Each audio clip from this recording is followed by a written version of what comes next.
본문을 잘 보면 하나님께서 사람으로 오신 것을 말하죠. 사람이 출생한 것을 말하지 않고 하나님께서 사람의 모습으로 오신 것을 말하고 있습니다. 물론 사람의 출생 방식과 흡사합니다. 출생 방식을 따라 사람으로 오셨지만 하나님이 사람의 몸을 입고 오신 것입니다. 온전한 하나님이고 온전한 우리와 같은 사람으로 오셨습니다. 하나님이 사람으로 오신 것이기 때문에 우리 가운데 하나님이 오셨기 때문에 하나님이 우리와 함께 하시다라는 이름이 붙여졌습니다. 히브리어로 임마누엘이란 이름을 그분께 붙인 것입니다. 또 다른 이름이 무엇이죠? 본문에 예수라는 이름이죠. 임마누엘이라는 이름도 있고, 이는 하나님이 우리 가운데 오셨기 때문에 하나님이 우리와 함께 하시다는 뜻을 가진 임마누엘이라는 이름이 있고, 그리고 예수라는 이름이 있습니다. 예수는 무슨 뜻이죠? 예수는 여호와는 구원이시다 하는 뜻인데요. 이를 오늘 본문의 21절에서는 좀 풀어서 말하죠. 자기 백성을 죄에서 구원하신다 하죠. 자기 백성을 죄에서 구원하실 자로 오셨다고 합니다. 이것이 오늘 생각할 말씀의 주제이기도 하고 또 말씀의 핵심이기도 합니다. 예수라는 분이, 그러니까 하나님이 사람으로 오신 목적이 뭐냐 하는 것은 예수라는 이름의 뜻입니다. 자기 백성을 죄에서 구원하시기 위해서 오셨다 하는 것입니다. 이게 오늘 주제이고 또 핵심, 설교의 핵심입니다. 이는 해마다 우리가 늘 이 날을 주님께서 오심을 기리면서 생각하는 말씀인데요. 오늘 좀 정리하고 복습하고 또 명료하게 새기면 좋겠습니다. 본문 20절을 보면 한 가지 먼저 우리가 생각할 점은 하나님께서 계시하신 방식 하나를 알 수가 있는데요. 예수라는 분이 하나님이 사람으로 오신 그분, 즉 예수라는 분이 오시는, 그러니까 잉태하셨다는 소식을 전하실 때 계시하신 것인데요. 20절을 한번 볼까요? 이 일을 생각할 때에, 이건 요셉이 생각할 때인데, 요셉이 약혼을 하고 아직 동거하기도 전에 아내가 될 마리아가 잉태했다는 소식을 알은 것입니다. 이게 매우 큰일 아닙니까? 처녀인데 아이를 임신했다는 소식을 들었습니다. 깜짝 놀랄 일이죠. 그래서 여기 이 일을 생각할 때에 주의 사자가 현몽하여 이르되, 주의 사자가 현몽하여 이르되, 이게 주께서 계시하신 방식인데, 다윗의 자손 요셉아 내 아내 마리아 데려오기를 무서워하지 말라. 그에게 잉태된 자는 성령으로 된 것이라. 주의 사자가 현몽했다. 이게 계시의 방식이고, 그리고 주의 사자는 우리가 사도행전 배우면서도 언급한 것인데요. 하나님께서 구약시대 때는 직접 오시기도 하고 또 혹은 많은 경우에는 사람으로 오신 경우가 많습니다. 사람으로 오셨을 수도 있고 직접 오셨을 수도 있고 아니면 전사를 통해서 오셨을 수도 있는데, 아무튼 그보다 더 중요한 것은 여기 계시하셨다는 것입니다. 그동안 계시가 없었거든요. 6개월 전쯤에 세례자 요한이 잉태한 소식을 계시하신 때, 그리고 지금 예수님이 잉태하신 소식을 계시하신 건데요. 그 이전에는 한 400년간 계시가 없었습니다. 하나님께서 계시하시는 말씀이 멈춰버렸습니다. 계시하신 말씀이 없으면 사람은 방황할 수밖에 없죠. 그런데 여기 세례자 요한 때 또 예수님께서 오실 이때 계시하셨습니다. 계시하셨다는 것이 매우 중요합니다. 우리 인간에게는 밝은 빛을 본 것입니다. 그래서 요한복음에는 빛이 있었다. 그 빛이 어둠을 비췄다. 그렇게 말하는데요. 그리스도께서 하나님이신 그가 사람으로 오신 혹은 예수께서 오신 이것은 빛으로 오신 거나 다를 바 없습니다. 처녀인데 잉태됐다는 소식을 마리아에게도 말했고 또 요셉에게도 지금 말하고 있습니다. 그러니까 이건 도무지 상상할 수 없는 일인데 그런데 잘 보면 요셉이 나중에 받아들였다고 하고 마리아도 마찬가지입니다. 이는 하나님께서 이 신비하게 초능력을 행사하시면서 계시하신 것인데 결국은 받아들였다는 겁니다. 하나 이상하지 않고 자연스럽게 받아들이게 된 건데요. 물론 놀랐지만 하나님께서 그렇게 주도적으로 일하신 결과인데 계시 시대 때는 이렇게 여기 현몽하여 했지 않습니까? 꿈으로 밝혔다는 말인데 보통 우리가 꿈꾸는 것과는 달리 꿈으로 밝히 내 안에 마리아 되어오기를 두려워하지 말아라. 성령으로 잉태되었다 하죠. 하나님께서 임신케 하셨다 합니다. 그래서 이를 하나님의 아들이라 하기도 하죠. 신적인 존재라 하죠. 하나님의 아들이라는 말은 당시에 신이라는 말입니다. 하나님이라는 말입니다. 이렇게 계시하신 방식을 하나 알 수가 있죠. 계시 시대 때는 꿈으로 환상으로 우리가 사도행전 볼 때 환상을 보여주셨다고 하지 않습니까? 환상으로도 계시하셨고 또 다른 초능력을 행사하셔서 계시하신 것입니다. 계시 시대 때는 그렇다는 겁니다. 즉 성경을 성경 기록의 완성 이전에는 성경을 기록할 당시에는 이렇게 꿈으로 환상으로 계시하신 때였습니다. 그런데 그것을 하나 이상하게 생각하지 않고 결국에는 받아들인 자연스러운 일들이었다는 겁니다. 그러나 성경이 완성된 이후에는 이렇게 직접 꿈이나 환상을 통해서 계시하시는 것은 없습니다. 물론 성령께서 주관적으로 인도하시는 것은 있습니다. 각양 인도하시죠. 그건 주관적으로 인도하시는 건데 객관적인 계시 시대가 지난 이후에는 성경이 완성된 이후에는 없다는 겁니다. 그럼 하나님께서 오늘 우리에게는 어떻게 말씀하시느냐? 어떻게 계시의 말씀을 하시느냐 하는 것은 성경을 통하여 하십니다. 성경을 정직하게 읽거나 밝게 해명할 때 하나님께서 우리에게도 직접 말씀하신다는 것입니다. 결국은 우리가 성경 말씀을 잘 해명해서 듣지 아니하면 하나님 말씀을 객관적으로 들을 길은 없다는 겁니다. 자기 개인에게 하나님께서 이렇게 하셨다 하는 것을 객관화시켜서 그렇게 누구에게도 말할 수 없는 시대입니다. 그렇게 되면 성경 계시를 주실 까닭이 없잖아요. 지금도 누구에게 이렇게 하라 저렇게 하라 하고 객관적으로 계시하신 시대라고 하면 성경을 이렇게 완벽하게 방대한 분량을 기록해서 우리에게 주실 까닭이 없잖아요. 만약 그렇게 된다면 그러니까 나에게 오늘 하나님께서 말씀하셨다 이렇게 해서 객관화시켜서 이야기한다면 그렇게 생각하는 동시에 성경 계시는 등한히 하게 됩니다. 설사 하나님이 나에게 음성을 들려주셨다 하더라도 가정하더라도 반드시 성경 계시로 돌아와야 합니다. 그래서 성경 계시를 통하여 하나님이 객관적으로 말씀하시는 거기에 힘을 입어야 맞죠. 그러니까 우리가 성경 계시의 말씀을 얼마나 잘 알고 또 전체적으로 아느냐에 우리의 신앙이 달려 있습니다. 다른 방법이 없습니다.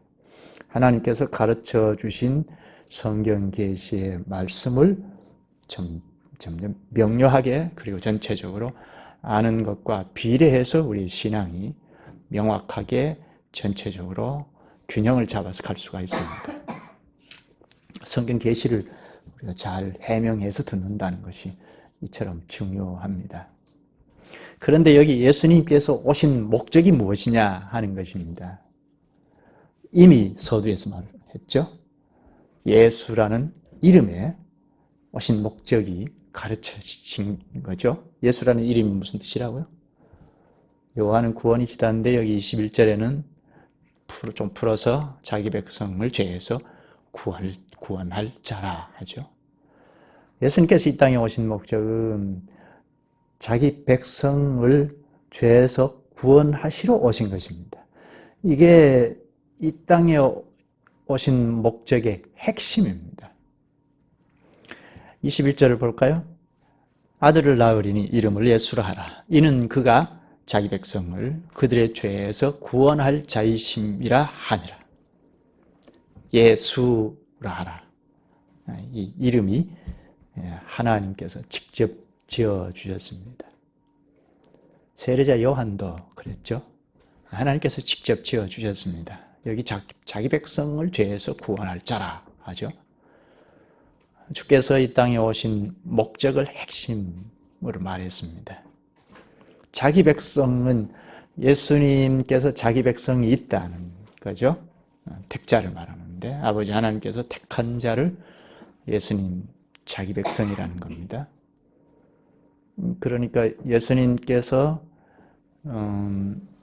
자기 백성들의 왕이시죠. 영도자이시죠.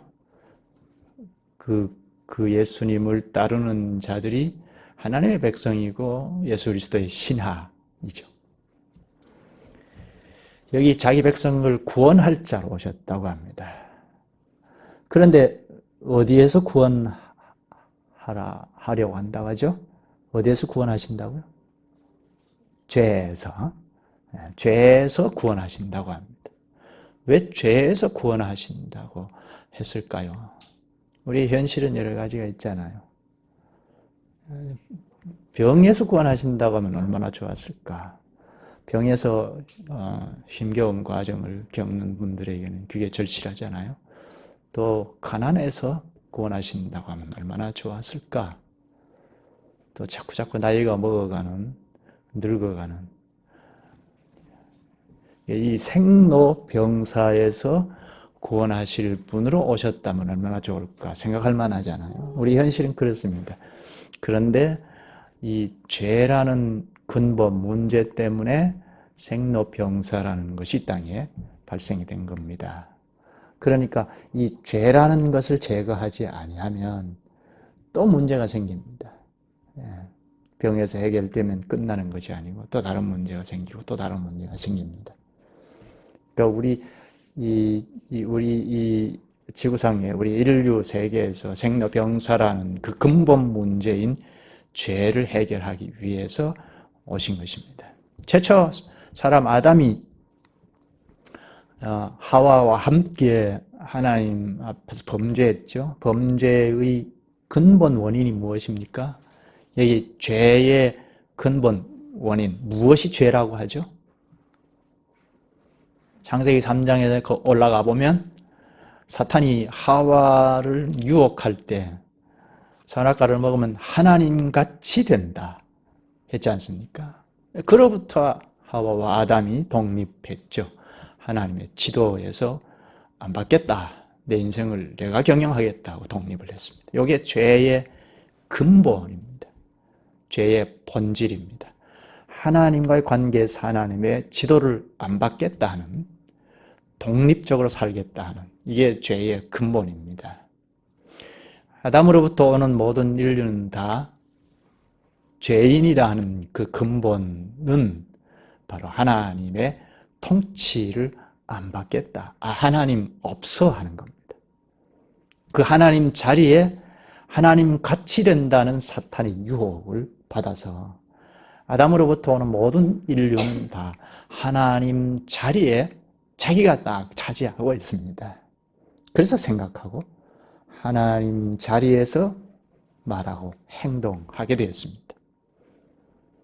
그래서 도덕적으로 죄가 나타나게 된 겁니다. 율법도 어기고 교통법도 어기고, 이게 근본적인 것은 하나님 지도에서 벗어난, 자기가 하나님 자리를 차지하고 있기 때문에, 자기가 하나님이니까 두려울 게 없죠.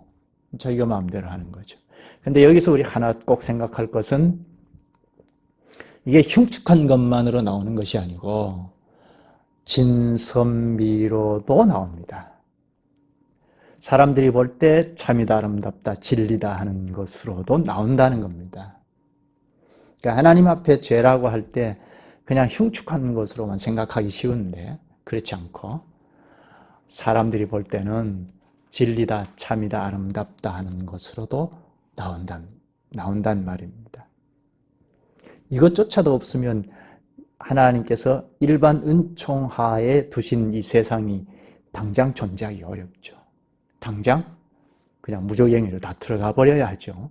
예수께서 오시기 전까지는 이 세상이 그런 진선미, 일반 은총이 허용되어서 이 세상이 그래도 유지가 되는 겁니다. 그래서 우리가 착각을 일으킬 때가 있죠. 예수 안 믿는 사람이 훨씬 더, 그러니까 예수 그리스도를 진짜 받아들여서 부활의 생명 가운데 연결된 그런 그리스찬들보다도 훨씬 더 도덕적으로 잘 사는 사람 보이잖아요. 그래서 우리가 좀 헷갈릴 때가 있습니다. 그러나 그리스도의 생명의 양식을 자꾸 공급을 받으면 나중에는 일반적으로 덕성을 잘 갖추어진 사람보다 능가하게 되죠. 그러니까 세상에는 하나님께서 일반 은총하여 두셨기 때문에 진선미라는 것이 있다 하는 겁니다. 그러나 그게 누구의 영광이죠? 자기잖아요. 자기가 하나님이니까 그것까지도 자기가 다 가로채죠. 그래서 자기의 영광이 아니면 진선미도 안 됩니다. 잘 따져 들어가 보면 자기가 즐겁고 자기가 좋고 자기가 영광이니까 남에게 베풀기도 하고 딱 그렇게 하는 겁니다. 혹은 자기도 속아서 잘 모르고 그렇게 하는 겁니다. 근데 이 세상에서는 진선미를 나타내는 것을 우리가 지지하고 칭찬하고 해야죠. 그걸 하나님 앞에 가지고 와서 옳다 하면 옳지 않다는 겁니다. 왜요? 우리는 벌써 아담의 후손으로 와서 하나님으로부터 독립을 선언했다는 건 하나님으로부터 공급이 되는 생명이 끊어졌다는 겁니다. 그래서 그리스도를 믿어야 한다는 건데요. 그리스도와 연합이 되어야 부활의 생명 가운데 연결이 되어서 그 생명을 발휘하는 것만이 하나님께서 지지하시고 하나님께서 영광을 받으시고 한다는 겁니다. 그 점을 하나 생각해야죠. 그래서 예수께서 이 땅에 오신 목적의 핵심이 인류가 여러 문제를 끌어안고 있는 근본인 죄를 해결하러 오셨다는 겁니다. 그러니까 우리가 예수 그리스도를 믿는다 할 때 우리의 현실을 자꾸 호소하기가 쉽습니다. 또 우리의 현실을 호소해야죠. 그래서 기도가 있는데요. 그러나 그리스도를 믿을 때 그 바탕에는 그리스도께서 우리의 죄를 제거하러 오셨다는 이걸 반드시 생각해야 합니다. 그렇지 않고 현실적인 예수 그리스도를 생각하고 해결해 줄 것으로 생각하고만 쫓게 되면 결과에 가서는 예수 그리스도를 부인하게 됩니다. 유대인들을 잘 우리에게 가르쳐주고 있죠. 처음에는 얻을 것이 많이 있으니까 굶주린 상태에서 먹을 거 풍족하게 주고 또 병도 고쳐주고 귀신도 쫓아내주고 이러니까 현실적으로 자기에게 충족하니까 그리스도를 많이 따라다녔지 않습니까? 사복음서에 보면 많은 사람들이 따라다녔습니다. 심지어 왕이 되어달라고까지 했지 않습니까? 그러나 서서히 그리스도께서 그런 왕이 아니다 하고 고난을 받으러 왔다 하고 자꾸 드러내니까 서서히 뒤로 물러서서 다 부인했지 않습니까? 나중에는 십자가에 못 박기까지 했습니다. 그러니까 오늘날에도 마찬가지입니다. 예수 그리스도를 어떤 주님으로 알고 믿고 따르느냐 하는 것이 매우 중요한데 무엇이라고요? 인류의 죄, 나의 죄 문제를 해결하기 위하여 오셨다는 것을 반드시 생각해야 합니다. 아, 그러면 죄에서 언제 구원하셨죠? 이것도 좀 정리하죠. 그리스도께서 이 땅에 오셔서 오늘은 임신해서 출생하는 그분에 대해서 이야기하고 있는데, 근데 성장 과정을 거쳐서 3년 생애를 마치고 십자가에 죽으셨지 않습니까? 십자가에서 비로소 우리 이를 위해 죄를 다 걸머지고 죽으셔서 해결해 놓으셨습니다. 그러니까 십자가에서 우리 인류를 구원해 놓으신 겁니다. 이건 이제 객관적인 구원입니다. 내가 구원되고 안 되고 그 관계가 없이 예수 그리스도께서 십자가에서 우리의 구원을 다 이루어 놓으셨습니다. 그리고 나의 구원이 될 때는 이제 지금 현재 우리가 예수 그리스도를 믿고 나올 때 그 십자가의 구원의 효력을 우리에게 입혀주십니다. 이게 우리 주관의 구원이죠. 주관적인 구원이죠. 그래서 우리가 비로소 구원의 백성으로 살아갈 수 있게 됩니다.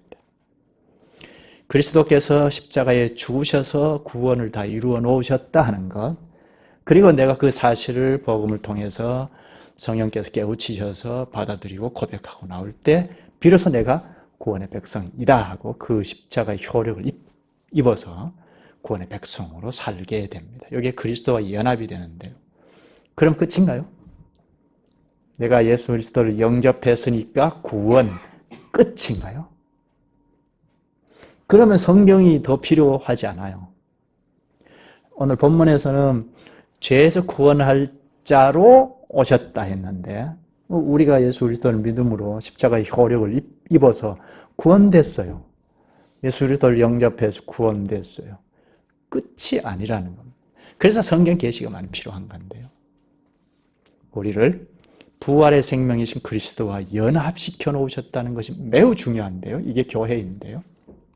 뒤에 좀 생각하기로 하겠습니다.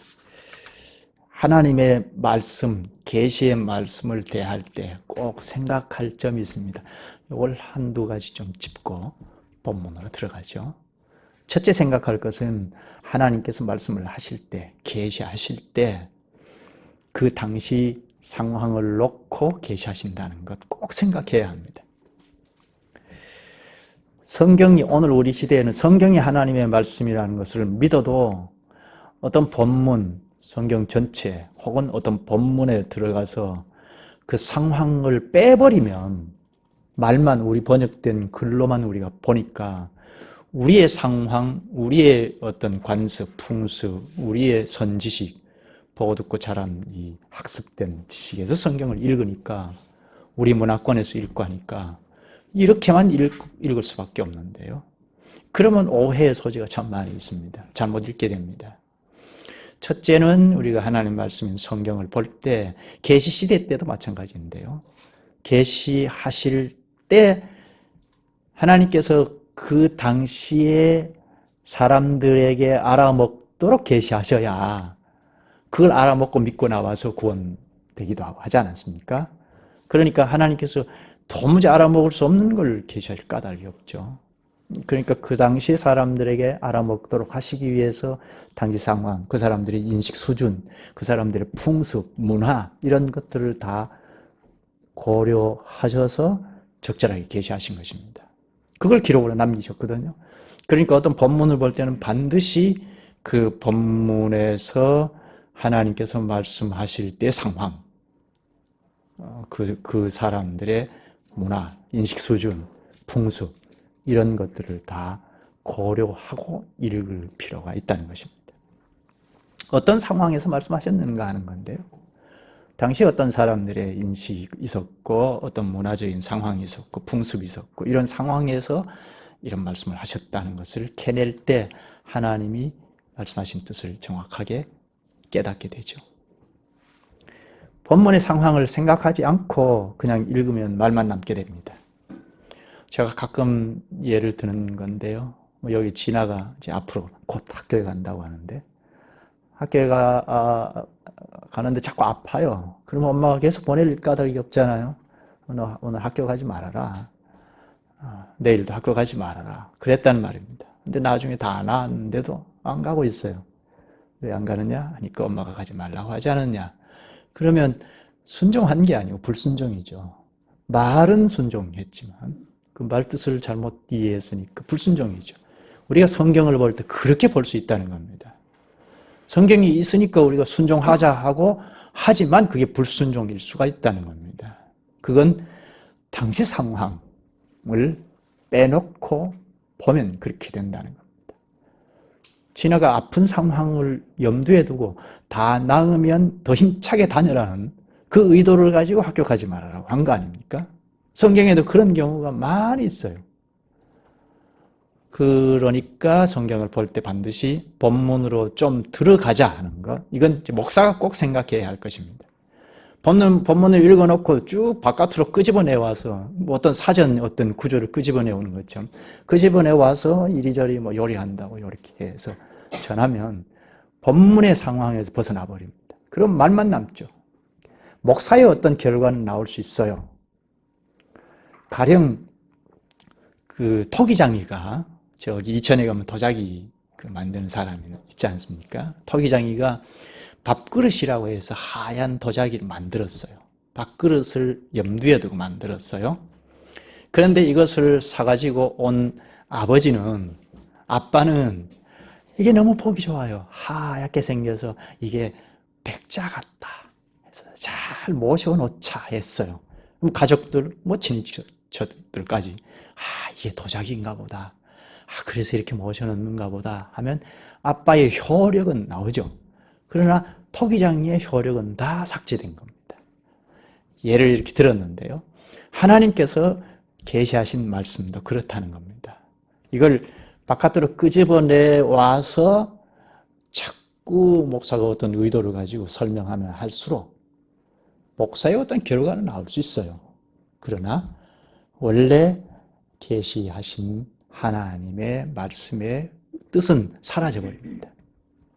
이제 목사가 생각해야 할 점이고, 그럼 목사만입니까? 우리도 마찬가지입니다. 우리도 항상 전제된 지식을 가지고 보기 쉽잖아요. 설교를 들어도 우리의 자리에서 듣기가 쉽습니다.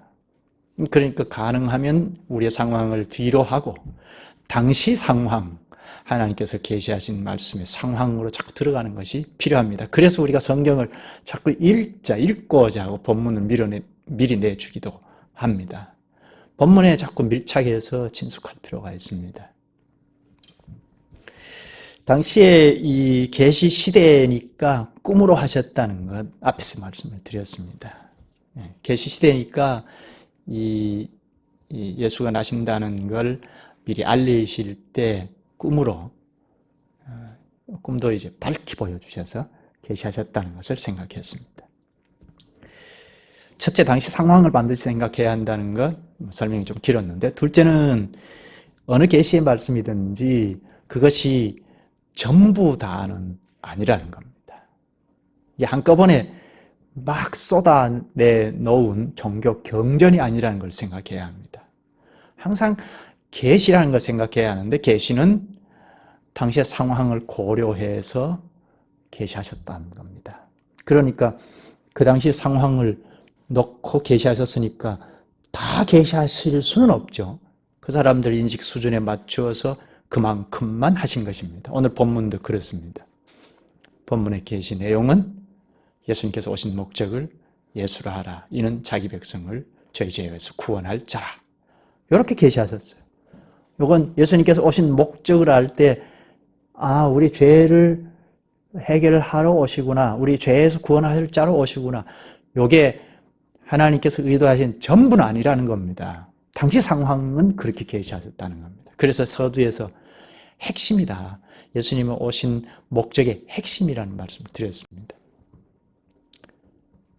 그러면 오늘 본문에서 충실하게 봐야 하지만 또 우리는 마음 자세를 다른 곳에 또 예수님께서 오신 목적이 무엇일까 하는 것을 늘 생각하고 신앙생활 하는 것이 우리 향상된 성장하는 과정 노선에서 신앙생활 하는 것이 됩니다. 첫째는 본문에서 말씀하신 것을 자꾸 명료하게 이해해야 한다는 것이 매우 중요합니다. 왜 그러냐면 성경 말씀은 하나님께서 계시하시는 것은 어제 이렇게 했다가 오늘은 이렇게 했다가 막 산발적으로 그렇게 계시하시고 아무런 관련이 없는 계시가 없습니다. 그걸 기록으로 남기셨는데 이 기록 계신 성경도 전부 유기적으로 관련이 있습니다. 그러니까 우리는 어떤 계시의 말씀, 본문을 배울 때 명료하게 배우는 것이 참 중요합니다. 목사 책임이 큰데요. 첫째는 명료하게 자꾸 해명해야 하고 우리는 자꾸 명료하게 이해하는 것이 중요합니다. 한 가지를 알아도 명료하게 깨달아야 합니다. 그러면 다른 어떤 본문을 연결되어 있으니까 다른 본문을 이해할 때 연관지어서 이해하기가 쉽습니다. 오늘 불명확하면 다른 본문을 배울 때도 불명확하기가 쉽습니다. 그러니까 오늘 명확하게 이해하면 다른 것도 연관지어서 자꾸 해결하고 명료하게 깨달을 수 있습니다. 이렇게 가야 우리의 사고의 사상으로 자리 잡게 됩니다. 말씀의 사고가 서게 됩니다. 두 번째 생각을 했죠. 어떤 계시의 말씀이든지 그게 전부는 아니라는 것 늘 생각해야 합니다. 그렇기 때문에 우리를 교회로 연합을 시켜주셨는데요. 왜냐하면 교회는 어떤 본문의 말씀을 말하고 그 다음 주에 또 다른데 말하고 이렇게 해서 전부 연결고리로 자꾸 대언해 주기 때문에 우리가 성장해 나갈 수 있고 첫째는 신앙을 균형을 잡아서 갈 수 있고 성장해 나갈 수 있다는 겁니다. 뒤에 좀 더 보기로 하겠습니다. 성경 어떤 본문이든지 다른 것과 연결이 되어 있다는 것을 반드시 생각해야 합니다. 셋째는 성경이 고문서가 아니라는 것 생각해야 합니다. 성경은 살아계신 하나님의 말씀이고 오늘날에도 살아계셔서 우리에게 말씀하시는 겁니다. 무엇을 통하여? 계시 기록한 성경 말씀을 통하여 성경을 명확하게 해명하면 하나님께서 성령께서 이것을 쓰셔서 오늘 우리에게 직접 말씀하시는 겁니다. 그러니까 성경은 옛날 글이 아닙니다. 또 하나 생각할 것은 해명된 설교가 이게 모범입니다. 그래서 우리가 설교를 들을 때 나는 자꾸 이거밖에 안 된다고 나를 자꾸 노출시키잖아요. 폭로하잖아요. 그렇죠? 어떤 사람이든지 밝게 해명된 설교면 그 설교 앞에서 나는 제 말씀대로 다 하고 있어. 그렇게 나오는 사람 없습니다. 내가 이런 면이 부족하구나. 내가 이런 면이 참 부끄럽구나. 또 위로도 받기도 하고 하지만 이게 모범이기 때문에 그렇습니다. 우리는 완전한 성화에 이르러 있는 상태가 아니니까 성화되어져 가는 상태이니까 항상 결핍이 있잖아요. 그러니까 그 말씀을 들을 때 결함이 자꾸 보입니다. 이건 우리를 주눅들게 하기 위함이 아니고 우리의 결함을 하나님 앞에서 우리의 결함을 자꾸 보아서 결국 그리스도 안에서 하나님을 철저하게 의지하고 은혜를 구하라고 그러니까 우리를 위함입니다. 우리가 결함을 자꾸 하나님 앞에서 결함을 자꾸 보지 아니하면 주제넘게 자기가 하나님 자리를 차지하고 생각하고 말하고 행동하게 된다는 겁니다. 이 땅에 있는 동안은. 그러니까 우리가 이 땅에서 이렇게 낙오하지 않고 보호를 받아서 하나님의 백성으로 성장해 나가도록 하시기 위하여 교회로 불러 모으셔서 자꾸 말씀을 가르쳐 주십니다. 그래서 그 모범된 말씀을 보면서 우리 자신을 제대로 문제가 무엇인지 보고 문제의식을 갖지 않으면 고치지 않잖아요. 문제의식을 가지고 그래서 하나님의 은혜를 자꾸 구하고 나가도록 하신 것입니다. 지금 예수님께서 이 땅에 오신 목적이 우리의 죄를 사하기 위함이라는 것을 보았는데요. 이게 전부가 아니라고 했죠. 예수님께서 십자가에서 우리의 구원을 다 이루어 놓으셨다 하는 것, 우리는 오늘 예수 그리스도를 믿고 나옴으로 비로소 그 십자가 효력을 입었다 하는 것, 그러면 끝이 아니라는 겁니다. 끝이 되려면 이제 하늘나라에 가야 이제 끝이가 되는데 이 땅에 있는 동안은 세상과 배후의 마귀 그리고 우리 본성, 악한 본성, 아담적인 요소가 아직 있다는 말입니다. 완전히 제거가 되어서 성화된 것이 아니라는 말입니다. 그래서 우리의 죄성과 이 세상과 배후의 마귀는, 사탄은 항상 동맹관계예요.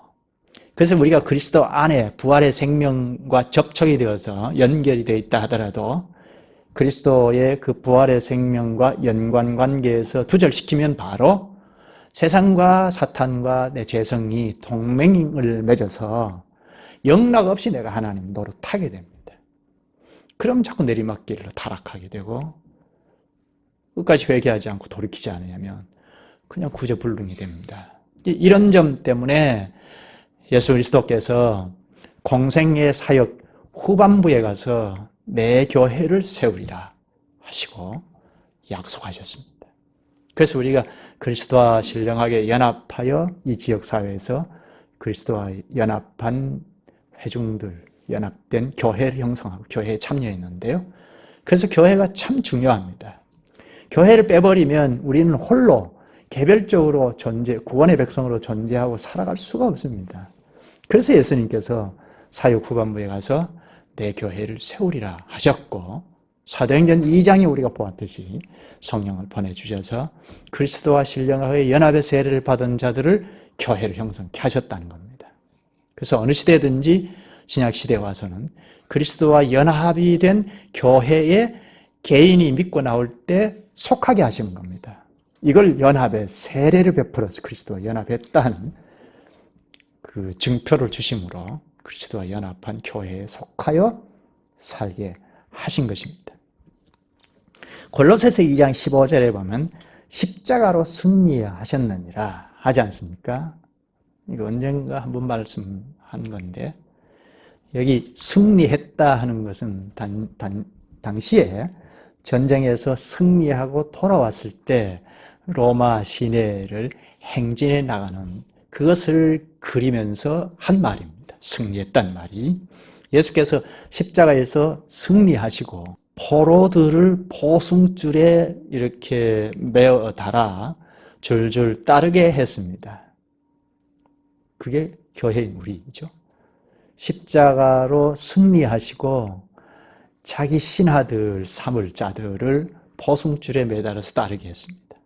그 신하들이 바로 우리죠. 우리는 십자가에서 원수를 물리친 그리스도 안에서 승리하는 겁니다. 우리가 전쟁터에서 사탄과 싸워서 이기고 그런 것이 아니고 그리스도께서 십자가에서 승리하신 그 안에서 오늘날에도 승리에 참여하는 겁니다. 전면에서는 그리스도께서 지금도 싸우시지만 우리는 그리스도 안에서 승리에 참여하게 되는 것입니다. 이게 그리스도와 연합한 교회입니다. 우리를 위함이죠. 그리스도와 연합한 교회에 속하게 하신 것은 우리를 위함입니다. 우리는 개별적으로 살면 금방 사탄과 동맹을 맺어서 하나님처럼 그냥 죄짓고 사니까 이것을 이를 우리가 보호하시기 위하여 그리스도와 연합한 교회에 속하게 하셨다는 겁니다. 로마서 6장 4절에 보면 그러므로 우리가 그의 죽으심과 합하여 세례를 받음으로 그와 함께 장사되었나니 이는 아버지의 영광으로 말미암아 그리스도를 죽은 자 가운데서 살리심과 같이 우리로 또한 새 생명 가운데서 행하게 하려 함이라. 그리스도와 함께 연합하여 죽고 함께 살고 장사되고 살고 부활에도 참여했다고 하죠. 부활에 참여해서 새 생명 가운데서 행하게 하려 함이라 하는데, 이건 부활의 생명에 뿌리를 두고 우리가 생명의 자양을 계속 공급받는 대로 새 생명을 발휘한다는 겁니다. 이게 구원의 백성이에요. 새 생명의 양식을 그리스도의 부활의 생명에 연합이 되어 있으니까 공급을 받아서 새 생명을 발휘하고 살아가도록 그리스도와 연합시켜 주신 것입니다. 그러니까 우리가 그리스도와 연합이 되었다는 그 현실은 그리스도와 연합이 된 교회에 속하고 있는 자체가 내가 그리스도와 연합이 되어 있구나 하는 현실을 안다는 겁니다. 현실로. 그렇지 않으면 막연하잖아요. 나 여기 그리스도를 영접했어 하고 그냥 홀로 서기하고 살아가면 자기 주관은 확신을 가질 수 있을지 몰라도 누가 보증하느냐 하는 겁니다. 객관화시킬 수 없잖아요. 막연하잖아요. 주관은 추상적일 수 있고 막연할 수 있습니다. 그런데 우리를 현실적으로 체득하고 살도록, 자긍심을 가지고 살도록 그리스도와 연합이 된 교회에 불러들여 속하고 살게 하신 것입니다. 그리스도의 교회는 우리 자신인데 이 교회가 참 신비하고 심오하고 또 풍성하기 때문에 신약 성경에는 여러모로 그림을 그려서 이쪽 면 저쪽 면 자꾸 가르쳤습니다. 교회는 이것이다 하고 한마디로 정의를 내릴 수가 없어서 이면 저면을 전체적으로 가르쳤습니다. 이런 점도 우리가 배울 필요가 있겠습니다. 전에 우리가 배운 적이 있는데 처음 오신 분들, 정리가 잘 안 되시는 분들은 쭉 한번 배울 필요가 있습니다. 이 교회에 대해서 잘 배우면 그리스도의 교회에 속해 있는 우리의 정체를 잘 알 수가 있고 전체적으로 잘 알 수가 있고 그렇게 되면 우리가 자긍심을 가지고 살아갈 수가 있습니다. 그러니까 신앙생활 오래 하면 오래 할수록 이게 습관화되어서 신앙이 그냥 다 잃어버린 채로 고착화되어서 살아가는 유대교인들처럼 또 혹은 종교단체로 그냥 종교생활하는 것처럼 그렇게 되지 않도록 그리스도께서 연합시키셔서 교회에 속하고 살게 하신 것입니다. 그러니까 이런 교회들을 이모저모 자꾸 배우고 갈수록 교회인 우리의 정체가 더 명료해져서 잘 깨닫고 살아갈 수가 있습니다. 자긍심을 가지고 살아갈 수가 있습니다. 이건 다음에 좀 배우도록 하겠습니다. 예수님께서 내 교회를 세우리라 하고 천국의 열쇠를 준다고 하셨거든요. 마태복음 16장 19절에서. 이 천국 열쇠는 복음 설교 그리고 권징이지 않습니까? 복음 설교를 통하여 우리를 자꾸 양육시켜서 할 일을 다 하다가 하늘에 계신 그리스도에게로 데리고 가시기 위하여 이 교회에 속하게 하신 것입니다. 그러므로 우리가 이 땅에서 저 하늘나라에 가면 영광의 나라, 영광의 천국인데 이 땅에서 그것을 맛보아 살도록 교회에 속하게 하셨습니다. 그리스도께서 다스리실 때 말씀으로 다스리지 않습니까? 천국 열쇠로 다스리시는데, 복음 설교로 다스리시는데 이 다스림을 받아가면 천국입니다. 이걸 우리가 이 땅에서도 맛보아 알도록 천국이라고 하면 자꾸 잘 먹고 잘 사는 인생 행복을 자꾸 생각하기 쉬운데 그것이 아니라 하나님의 통치에서 벗어나 버린 것이 죄고 세상과 사탄과 동행관계를 맺은 자기가 하나님 자리를 차지하고 사는 것이라고 했지 않습니까? 그런데 그리스도 안으로 연합해서 다스림 안에 속하게 된 겁니다. 그래서 안전하게 보호를 받고 그리고 할 일을 하고 하늘나라를 가도록 하신 것입니다. 그러니까 이 땅에서 이미 다스림 하에 있으니까 천국을 맛보아 갈 수 있게 하신 것입니다. 이렇게 살아가다가 하늘나라에 계시는 그리스도에게 가게 하신 것입니다. 요한계시록 21장에 보면 새 하늘과 새 땅, 이 땅이 아니고 새 하늘과 새 땅이 펼쳐지는 것을 말하고 4절에 가면 모든 눈물을 그 눈에서 닦아주시니 다시는 사망이 없고 애통하는 것이나 곡하는 것이나 아픈 것이 다시 있지 아니하리니 처음 것들이 다 지나갔음이라 합니다. 교회인 우리가 이 땅에서 그리스도 안에서 보호를 받고 자꾸 양육을 받아서 할 일을 하다가 그리스도께서 다시 오실 때는 새 하늘과 새 땅이 쫙 펼쳐지는데 거기에 우리 교회가 완성되어서 들어갑니다. 그때 우리의 눈물을 닦아주시고 여기는 병이 없다, 고통이 없다 하십니다. 그렇게 위로를 해주십니다. 그게 영광의 나라입니다.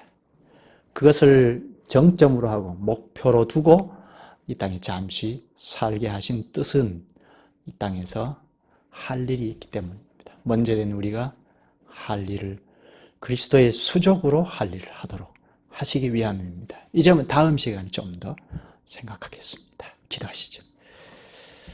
자비하신 주님, 주님께서 독생자를 성령으로 잉태케 하시고 자기 백성을 죄에서 구원할 자로 예수라는 이름까지 지어주신 그 계시의 말씀을 듣게 하시니 감사합나이다. 죄에서 구원하신 자기 백성을 통치하셔서 천국 백성으로 살게 하시고 그리스도의 수족으로 살게 하시옵나이다. 그리스도의 수족으로 주께서 계시하신 말씀을 명료하게 또한 이쪽 저쪽 전체적으로 배우고 깨닫게 하셔서 그리스도의 사역의 동참자로 살게 하시옵나이다. 이런 일이 저희에게 얼마나 큰 감격인지 늘 상고하고 감사하게 하시옵소서. 주님의 수족으로 살아가는 이런 저희의 현실이 곧 영원한 하늘나라에도 갈 자들임을 확고히 인식하고 당당히 살게 하시옵소서. 예수님의 이름으로 기도하옵나이다. 아멘.